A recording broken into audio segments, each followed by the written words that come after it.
নমস্কাৰ বন্ধু বান্ধৱীসকল, আজি মই আপোনালোকৰ বাবে লৈ আহিছোঁ এটা নতুন ৰেচিপিটো হৈছে কঁঠাল গুটিৰ সৈতে মাছৰ এটা জুতি লগা আঞ্জা।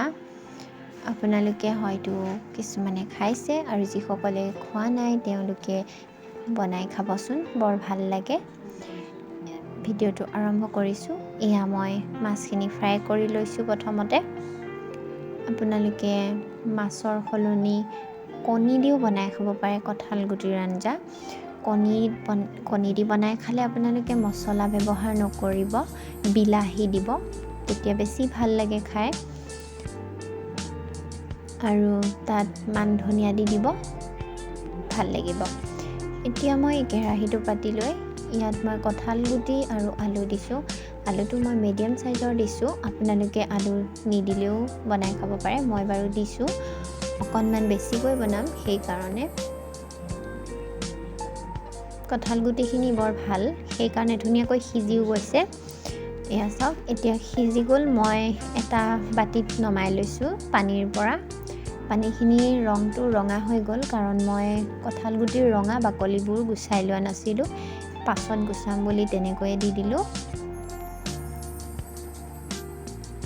এয়া মই গোটেইখিনি পানীৰ পৰা নমাই ল'লোঁ।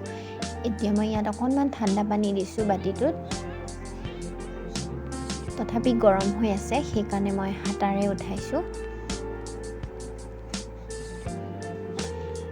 এয়া চাওক, এতিয়া মই কঁঠাল গুটিত থকা অকণমানকৈ ৰঙা বাকলিবোৰ গুচাই দিম। অকণমান থাকিও যাব পাৰে, একো নহয় বাৰু, কিন্তু গোটেইখিনি থাকিলে আঞ্জাখিনিৰ ৰংটো বহুত বেলেগ হ'ব, সেইকাৰণে। এয়া চাওক কিমান ধুনীয়াকৈ সিজি গৈছে। এতিয়া মই এই গোটেইখিনি ভালদৰে পিটিকা বনাই ল'ম। বন্ধু বান্ধৱীসকল, ভিডিঅ'টো স্কিপ নকৰাকৈ শেষলৈকে চাব, আৰু যদি ভিডিঅ'টো ভাল পায় তেনেহ'লে লাইক, কমেণ্ট, শ্বেয়াৰ, ছাবস্ক্ৰাইব কৰিব, আৰু কাষতে থকা বেল আইকনটো প্ৰেছ কৰি অল কৰি দিবলৈ নাপাহৰিব।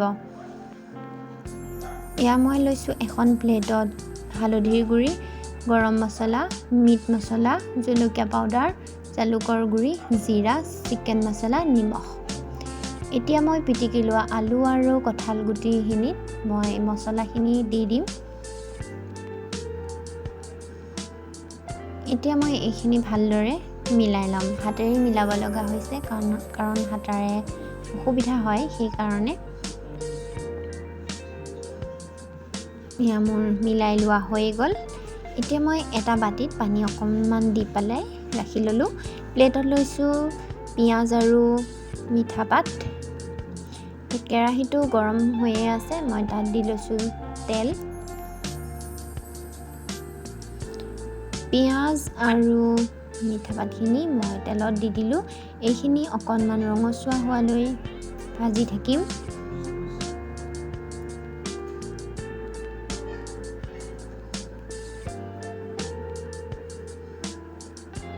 চাওক, কালাৰটো ধুনীয়া হৈছে।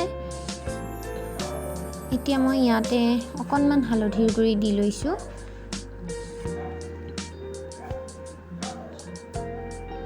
এইখিনি অকণমান ভাজি ল'লোঁ। এতিয়া মই ঢালি দিম তেলতে কঁঠাল গুটিৰ পেষ্টখিনি। এইখিনি অকণমান ভালদৰে লৰাই দিছোঁ। চাওক, কালাৰটো দেখিবলৈ বৰ ধুনীয়া হৈছে। আপোনালোকে মছলা ব্যৱহাৰ নকৰি টেঙা ব্যৱহাৰ কৰিও খাব পাৰিব, তেতিয়াও মাছ দিব পাৰি বা কণীও দিব পাৰি। এতিয়া মই মাছখিনি ইয়াতে দি দিলোঁ। আপোনালোকে যিসকলে এই ৰেচিপিটো বনাই খোৱা নাই আগতে, বনাই খাবচোন, বৰ ভাল পাব, যিহেতু এতিয়া কঁঠাল গুটিৰ ছিজন।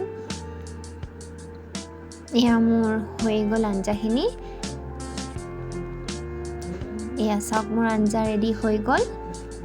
বন্ধু বান্ধৱীসকল, ভিডিঅ'টো শেষলৈকে চোৱাৰ বাবে বহুত বহুত ধন্যবাদ।